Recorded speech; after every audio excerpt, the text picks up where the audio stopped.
Nothing to it but to do it. Folks, it's Friday. It is. I think it should be more like that. Like that?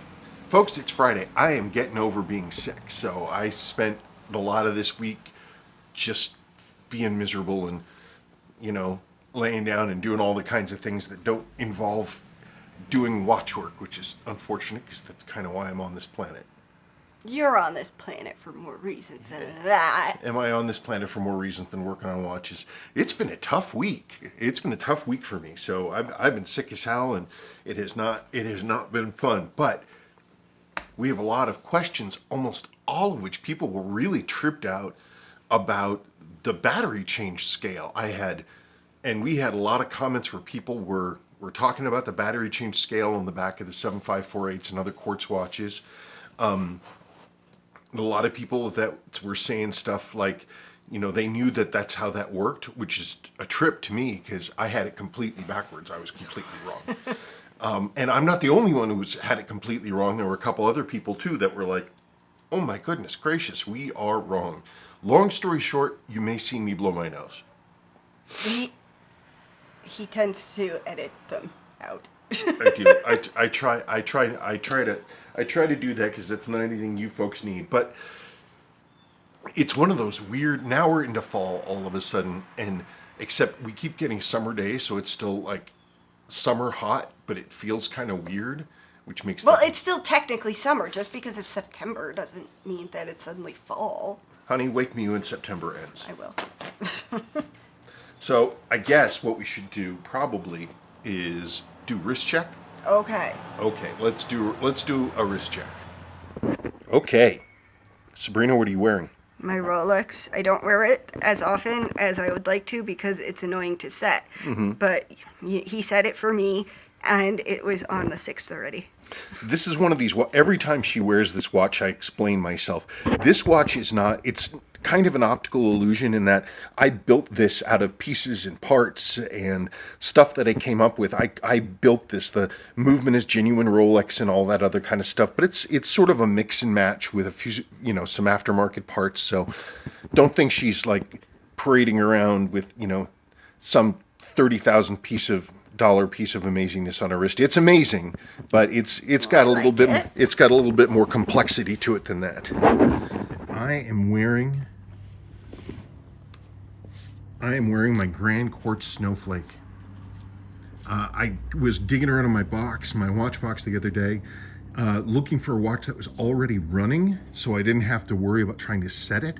And I grabbed this thing. It's high accuracy quartz with a beautiful snowflake dial, and it was accurate to within 3 seconds. And I don't think I've worn this watch probably in close to, it's probably been 6-7 months.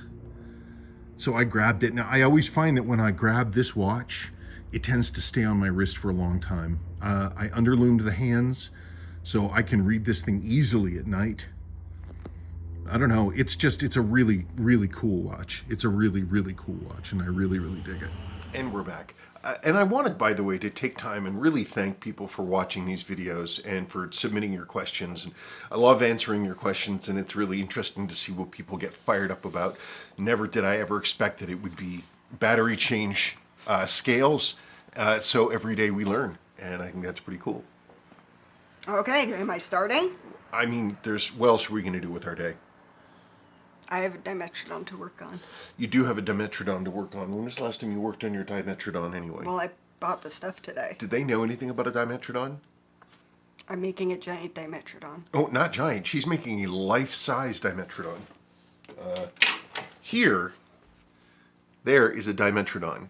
You might remember this from when we were kids. You see these in the books and you draw pictures of them and they're giant sails. She is making a giant outdoor one. What's the material you're using? Paltaya. It's a kind of cement that you make your armature, and then you put tinfoil over it on the not shiny side, and then you make this cement that kind of works like clay. And so, there he is so far. Yeah, Dimetrodons are interesting because they're not dinosaurs, and they're not lizards. There's synapsids. They're the same. They're actually the same sort of basal family or group or genus or something, whatever the heck it is that we are. We also are synapsids, and these guys predated dinosaurs by like 40 million years. They died out before the first dinosaur ever appeared on the planet. And scientists are still debating what in the world their giant fin back was for, but it's they know it was for something. There's a lot of fossils of these, and you can see all their blood vessels, and these things were heavily supplied with blood flow. So, but they've never found an example of the skin. They've never found. No, that's not true. That's not true. Really? Yeah, no. But the only skin impression that they have found is on the bottom of the tail. So they don't. I'm showing them what Paltaya is. Here, I'm gonna mosaic this kitty, but see, so it's like cement, and I made this, and there's a cat. Anyway, extremely fun stuff. And she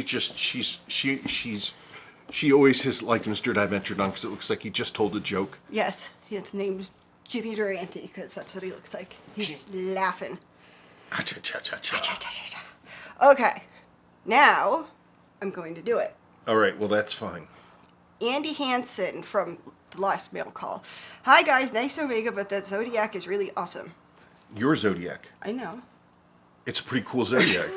It's a really cool watch. Yep. I think that the wear on the dial, the crystal must have been broken for a long time in someone's watch drawer, and it just got all bonked around.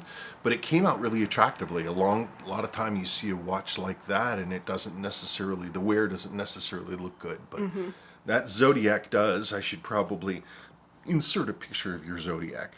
We'll try to remember. Well, I'm going to do it.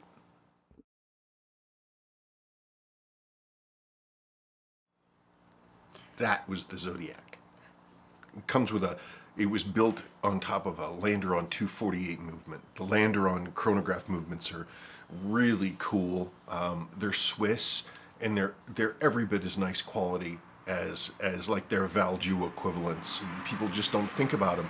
But if you look online, if you do searches for Landeron 248 chronograph, you'll see a ton of different brands because they were used in sort of, I don't want to say generic, they were used in brands that were brands for given value brands. Like you're going through like the airport at Switzerland and you want to buy yourself a Swiss chronograph, and you see it has, basically these watch companies would buy a complete pre-made watch and then have their own name put on it. So you see a lot of like no-name watches, these odd brands that you haven't heard of before in these watches that are housing a Landeron 248 movement. I've seen several where you can tell it's the exact same watch model, just with a different manufacturer's name on it. It's pretty cool. So anyway, check that out and see what's going on. What?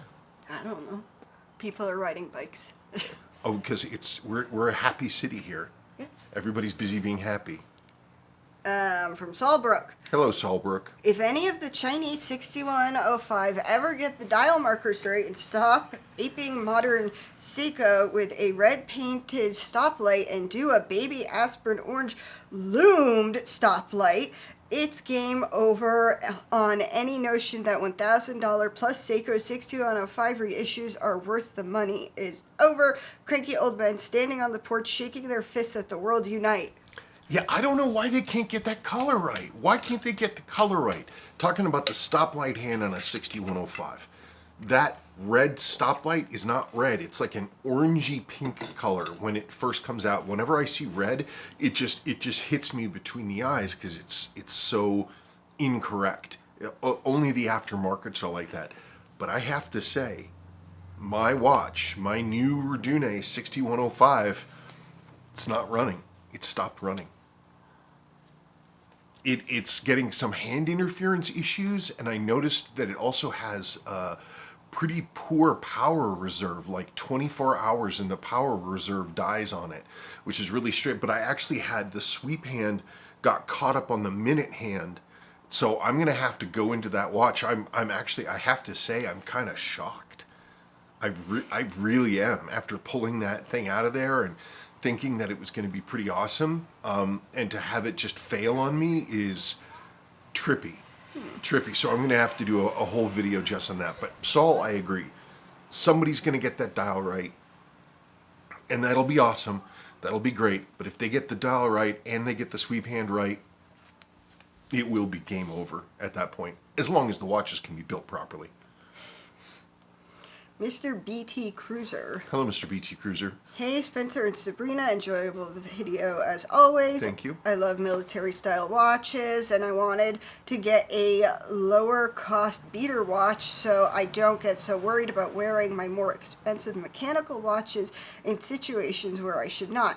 I looked at the Redune as well as others, but I settled on the Dimetrodon ML05, which is supposed to arrive in the next few days. It checked most of the boxes for me, even the sapphire crystal, but I'm excited to see how the Seiko VH31 movement works. I did end up ordering a different watch band as I just could not stand the one that comes with the watch. And what is that watch model again? I don't know. No, what did he say? It's the Dimetrodon ML05. Dimetrodon ML05. Let me put that in.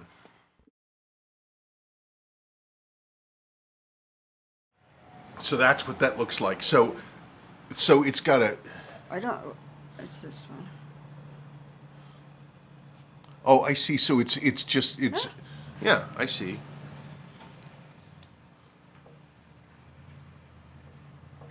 Right there. So it's the standard. It's using the American style military MIL W-13 dial. I'm not sure what the Seiko V movement is. I think it's a quartz movement. I don't think that's an automatic. I'll have to look that up. Anthony Carey L1079. I wonder if it's a function of how long they can be absolutely sure the battery won't start leaking. Change at the what? Nothing. We're talking about the battery change scale. Yeah, but these are from last week's mail call. Oh, from the mail call. I'm sorry, I didn't mean to interrupt you. Well, then what should I do? Read that one. Do you want me to start over? No. Well, I guess. Sure, why not? Okay. Chris Young 5046. Hi, do you know if the President bracelet is available aftermarket? I'm looking for one for my PR516. Always enjoy your commentary. Thanks for sharing.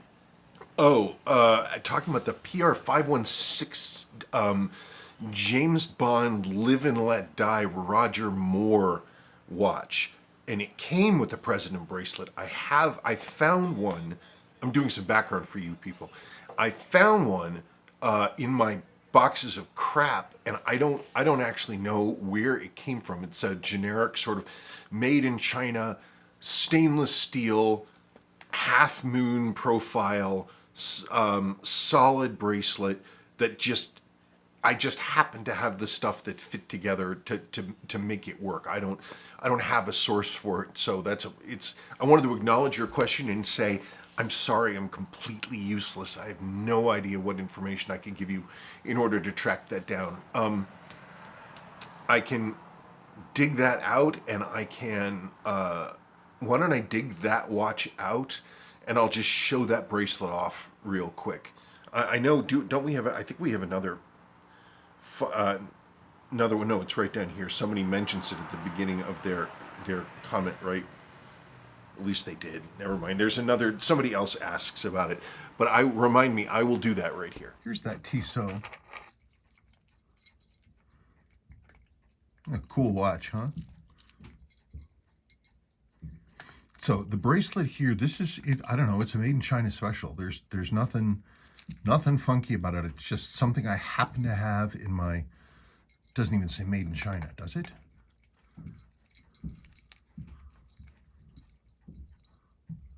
I can't tell.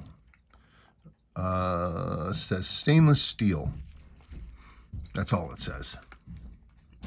So it's a half moon, solid stainless steel, President, and I've got these little round end links. These are for Seiko 7546, I think.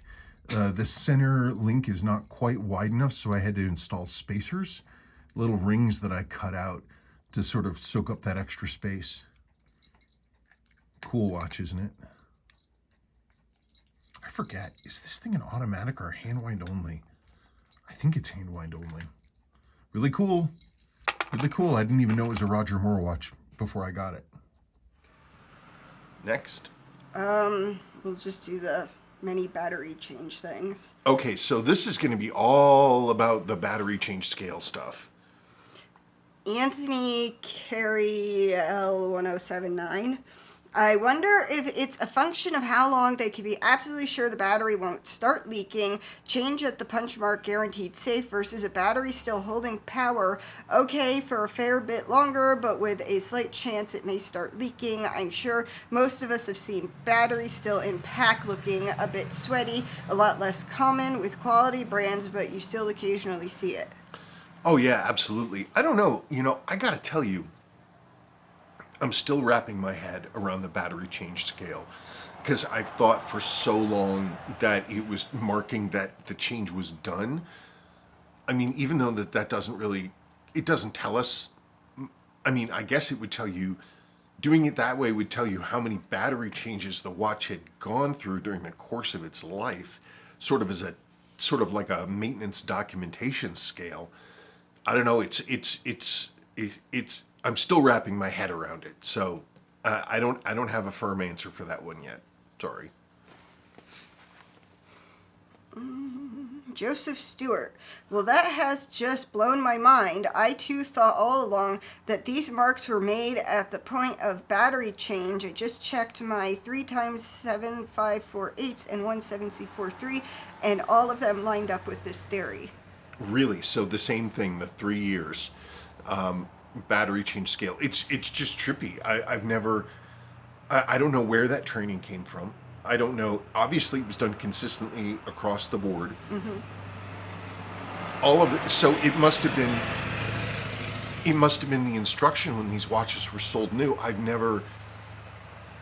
mean, like even Jonathan Koch never told me about that I remember, and he worked in a Seiko dealership at Jewelers for all the way from the late 60s and early 70s. I don't recall him ever mentioning anything about it, which is why I thought it was done after the fact. I don't know, it's trippy. It's trippy. It's like walking through your own house, and you've been walking through your own house for however long, and all of a sudden you find a closet that you've never seen before. You don't know, you've just been walking past it, you have no idea where it came from. But I'm kind of tripped out about the whole thing, so I'm reading some of these without comment. Okay.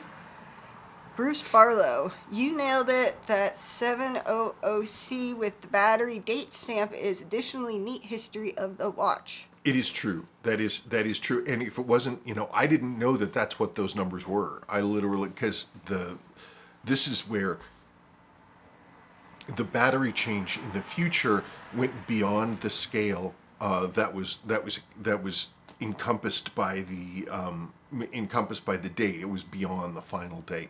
So they went in and they actually letter numbered it, B9605.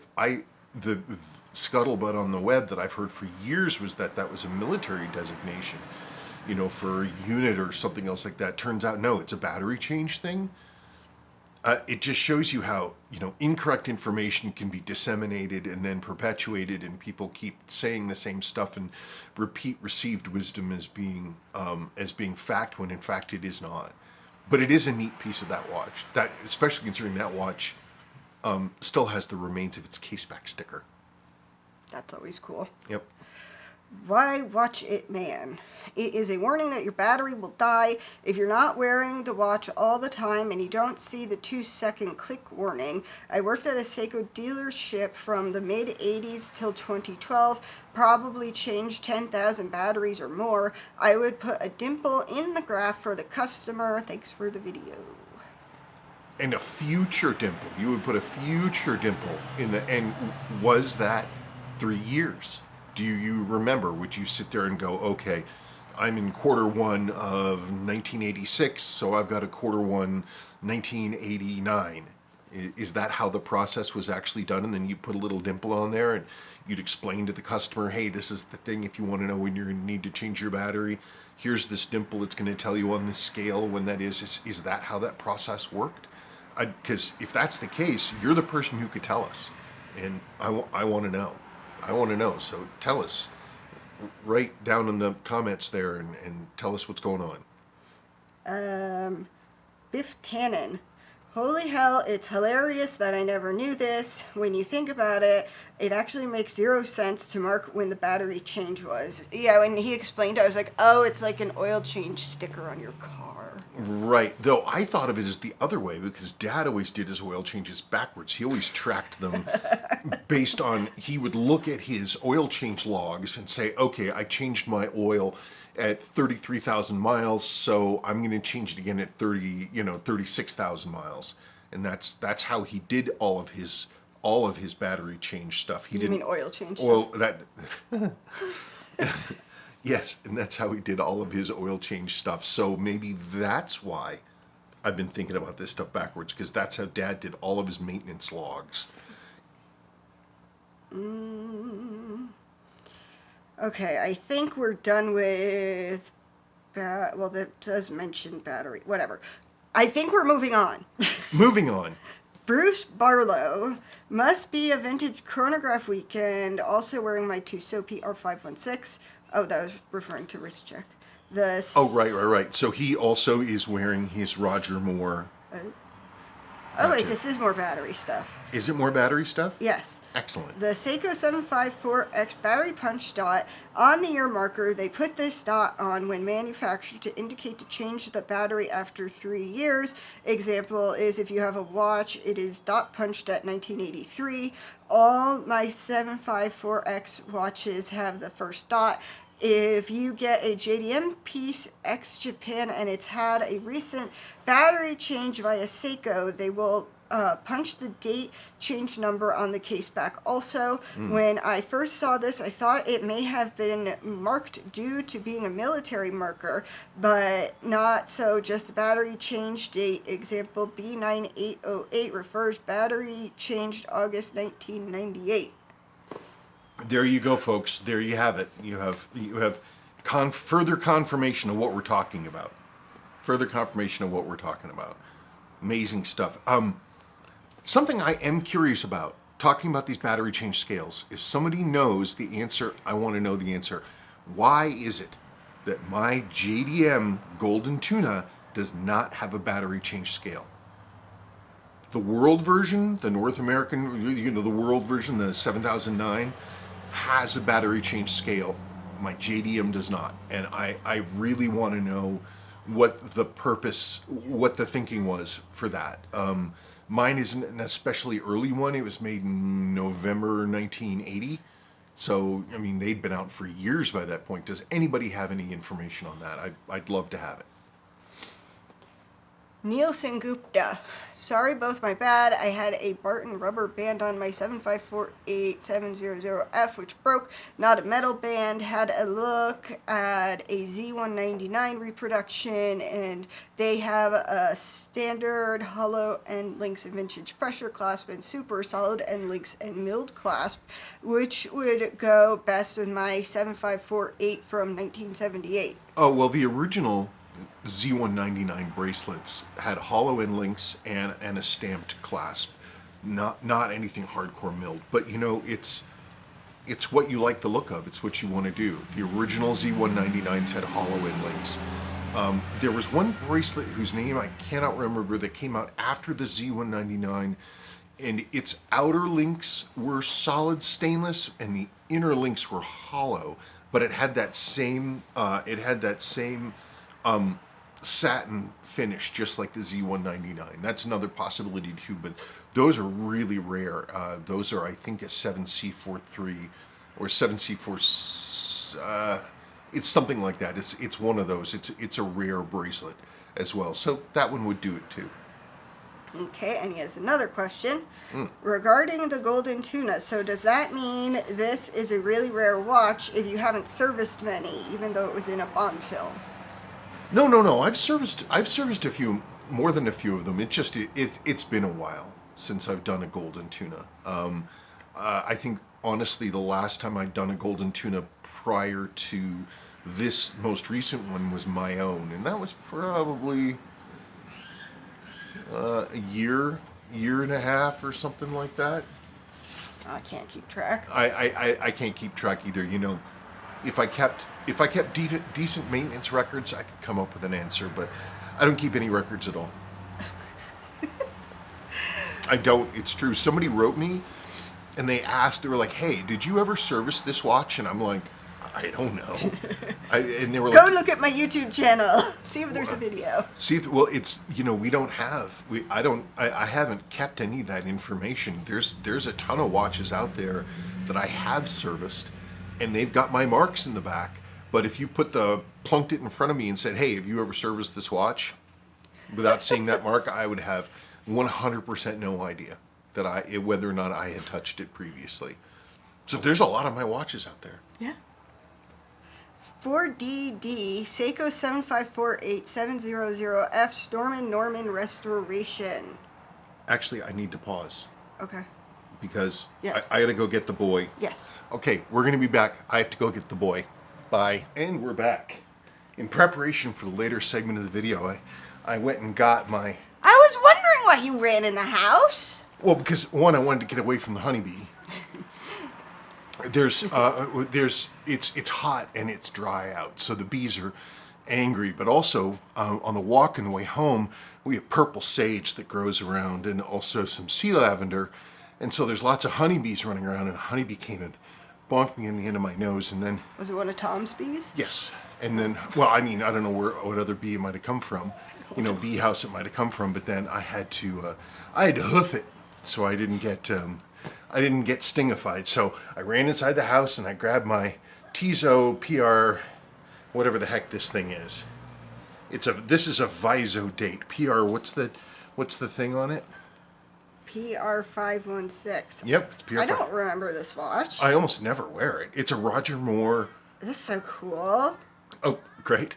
I'm not going to take your watch. Well, I don't ever wear it, but yeah, it's a Roger Moore Live and Let Die. Normally, I don't like the Roger Moore Bond watches except for the Army, but that doesn't count. Yeah, and also, well, the Golden Tuna is not actually a Bond watch, but Roger Moore did wear one. Well, that's fine, but I'm talking about Bond watches. Yeah, this is neat because it actually has this little rotating ring, which is beautifully inset in this case. It's a really cool watch. Mm-hmm.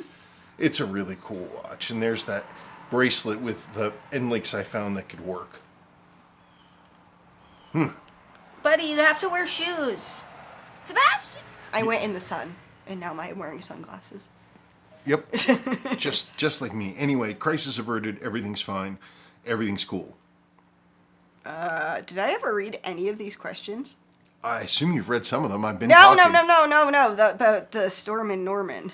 Did I ever actually read any of the questions? Let me see. No, you did not. Okay, so this is on the video specifically about the 7548 7000F restoration, the Storm & Norman. Pharaoh Man 007. Beautiful collection of divers. Is there a recommended hack to freeing a hard-to-turn bezel? No, there's no hack other than just to take it apart and clean it. Are there any hacks with watches, or do you have to do everything? Like, if you tried to fudge it, would that work for anything? I mean, you could pull let's assume that his rotating ring is got an old rotating ring gasket, and so it's all dirty under there. And I'm not saying it is, I'm just doing a hypothetical, just based on how I see these watches. You pull it, it's got all kinds of filth and grossness on the underneath, plus it has the rotating ring, its gasket itself is all hardened. You can clean it out as best as you can, and then snap it back together. That can probably help. If the rotating ring gasket will cope with being removed and put back on. Mostly if it's hanging up, it's because it's dirty underneath there. Those rotating rings, they just attract filth, and it just sits in there, and it can rust and get disgusting and gross because it's right next to your body, and it just, it can pack a lot of stuff. So the only time I ever did a hack of any kind was for 7A28 7049. The rotating rings on those are really, really tight. They're really, really tight, and if there's any corrosion or dirt or anything, then they'll just freeze up solid. And in those cases, what I'll do, because I don't want to get water near them because I'm assuming the seals are old, I'll actually use a little bit of lighter fluid. And I'll get lighter fluid to run underneath the rotating ring, because then it will act as a lubricant. It'll free that up, and then I can turn it enough, and that makes it a whole lot easier to actually get the case knife in there and get the blade out, because otherwise you're putting a ton of pressure on just one side of that ring, and they're strong, but you don't want to attempt something like that which may potentially bend one. But that's the only hack as such that I can think of. Okay. What? Well, I was thinking, because I was looking out now, people are like, you should have 2 cameras, and I'm like, you just haven't installed it, and then they could look in at me looking at the neighbors. Yeah, but I mean, there's not really much for them to see. I know, but every once in a while we're like, holy crap! I'm waiting to see that Hudson again. I wonder what the deal with that Hudson was. I have no idea. I don't know either. I saw some kind of old car like that today, and it looked like it was like rusty. Maybe it was like brownish. Mm-hmm. Maybe Did it look like a giant bar of soap? Was it incredibly smooth? I was half paying attention because some boomer drove by, and I think it was a Thunderbird or something. It was something so cool from the 60s, which I thought was cooler than... Yeah, so... Well, hey, those 60s Thunderbirds, I mean, I'm a Ford backer. I like Ford's vintage products, and I've owned several Thunderbirds and vintage Thunderbirds. Not 60s, though. Well, that's not true. I've owned this 1960 Thunderbird. I own a 59 and a 60. Boy, I sure wish I had that 60. I preferred the 59 because it was white with a red and white interior. That was nicer, but it needed some real love. That car needed some real love, but oh well, maybe someday. Okay, I've been trying to figure out this person's name. So it's either Boyd Ovens, Boyd D. Ovens, or Boyd Ovens. So whichever you are, that's what's next. Okay. As always, I enjoyed the repair and setting it as close to accurate as possible. The temptation must be terrible to keep on improving it. Oh, yeah. A small tip that might help you, I noticed that you use long tweezers to guide the screwdriver. If you took a small file and filled the inside, making it half a hole in each leg, this would hold the screwdriver in place. Yeah, so we're talking about a couple different things there. Oh no, I understand that. The first, talking about adjusting the 754 to be as tight as possible in terms of its accuracy on a fantabulous QT99. Oh yeah, the temptation to get it dead on is always there, and you can do it with the 7548. Not so much like a 7A. The 7A uses one that jumps it in pre-specified amounts. It's much less accurate, has a lot less flexibility in it, and ironically, that is the same exact adjuster that Seiko uses on their 9F Grand Quartz movements even today. So a 754X has the ability to be more accurate than a modern day Grand Quartz, which just blows my mind, and it shouldn't. It's an interesting idea about putting a little thing in there so you can hold it. If I have an extra set of tweezers, I might consider it. It works really well the way it does. You wouldn't think it does, but it's the trick of knowing how to do it. You hold it more towards the rear, and I use a particular set of tweezers almost exclusively, and so it's what I'm used to. So I'm not saying your idea is bad. What I'm saying is that I'm kind of set in my ways, but maybe I can try that and see. But I'd have to go through my stuff and get a pair of tweezers and see if I can, have make a bespoke tool. That's the thing is, are you going to do it enough that you're going to need to grab that bespoke tool specifically for this when the tool you have more or less works, and in my house, in my garage, good enough often stands in for perfect. Yes. Like we're going to get through it. We'll figure it out. Joseph Stewart, can you just imagine if Seiko were to reissue this model, a proper faithful reissue with a modern 7548 movement with a jeweled center wheel port? Can you just imagine? They could do the black Pepsi and orange dial variants. Hell, they could even do the 7000C teal dial while they're at it. If they did it properly, I'd buy one in a heartbeat. I've always wanted to take one diving, but I'd never take one of the 3 vintage models that I own in the water. I love this model so much. I truly believe that faithful 7548 and 7549 tuna reissues that are marketed at pro divers would sell like hotcakes, so they'd probably charge an arm and a leg. They already do charge an arm and a leg. They've been producing, the successor movement to the 754X is the 7C movement. And they've been making the 7C movement since 1986. And it appears that they are just going to keep making that 7C movement from now until, the end of time. Problem with not the problem, I agree with you. I wish to heck they were still making the 7548s because it would be, in terms of, it would be a world beater in terms of their, reliability. The problem is that they'd be expensive to produce, and 2, they're readily findable. They're not hard to find. And so people would probably go with simply buying and restoring an original rather than springing for a new one. If Seiko could come out with a 7C version,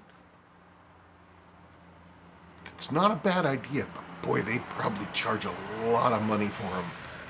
I can't even imagine. They'd probably charge a ridiculous amount of money for them. I could see them coming out with something potentially. You see, the thing is though, is everything now is all about automatic more than it is quartz, and so they make quartz models, but their sort of prestige pieces are all automatics. But if there are no rules and laws, they could do what they wanted. They could do what they wanted. It's true. It's true. I don't know. Somebody's making these decisions, and it's not me. Okay. Review the Tissot. Oh, we're back to the Tissot. Tissot. I wanted to say Clouseau. That's what happened there. Chris Young, hi. Do you know if the President bracelet is available aftermarket? I'm looking for one for my PR516. Always enjoy your commentary. Didn't I read this question? I think you did. I think it got repeated. Oh, oops. No, it's not your fault. I'm the one that put the questions together. So this sounds familiar. This does sound familiar. Well, anyway, that's about it. I did answer the question, and now I'm going to, I'll go and I'll show this bracelet off so you can really see it. It's not perfect. It's probably a close approximation of what the original would have been. They're cool. It's a cool watch. People ask me when I have this watch out. People ask me if I'm willing to sell it. No. And I don't ever. I always forget that people look at this thing and they think it's super cool. It's neat. It's super flat. It's got that rotating ring and it's built into the case, just like that, with a really low domed crystal, good for sliding underneath a cuff. I thought you were going to say under a car, like your James Bond. No, I don't know that. I've worn I've worn a lot of watches underneath cars. I don't know that I would wear this one underneath a car. No. All right. Well, folks, I'm getting through it. I'm coming back from the land of the very ill, and I'm looking forward to answering more of your questions. So please keep your questions coming. Doesn't matter what it is. If you can think about a question, I'll do my very best to answer it. And that's about it. Okay, thank you, folks. Talk to you later. Bye-bye.